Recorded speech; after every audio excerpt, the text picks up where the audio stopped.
Shoulder വേദന കൊണ്ട് ബുദ്ധിമുട്ടുന്നവർ ശ്രദ്ധിക്കേണ്ടത് നമ്മുടെ തോളുകൾ വേദനയില്ലാതെ ചലിക്കണമെങ്കിൽ അവിടെ കൃത്യമായ ഒരു താളം, ഒരു റിതം ആവശ്യമാണ്. ഇതിനെയാണ് സ്കാപ്പുലോ ഹ്യൂമറൽ റിതം എന്ന് വിളിക്കുന്നത്. ഇതിൻ്റെ റേഷ്യോ എന്ന് പറയുന്നത് 2:1 ആണ്. അതായത് കൈ ഒരു 180 ഡിഗ്രി ഉയരുമ്പോഴത്തേക്കും അതിൽ 120 ഡിഗ്രി ഷോൾഡർ ജോയിൻറ്റും ബാക്കി 60 ഡിഗ്രി നമ്മുടെ തോളലിലുമാണ് ചലിക്കുന്നത്.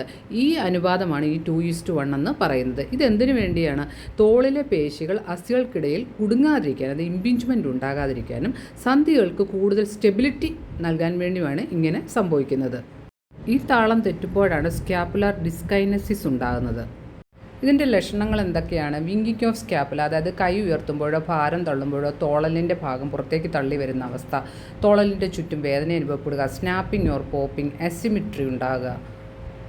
ഒരു ഫിസിയോതെറാപ്പിസ്റ്റിൻ്റെ സഹായത്തോടു കൂടി serratus and strengthening, scapular squeeze, pectoralis stretching ഇത് പരിഹരിക്കാൻ സഹായിക്കും.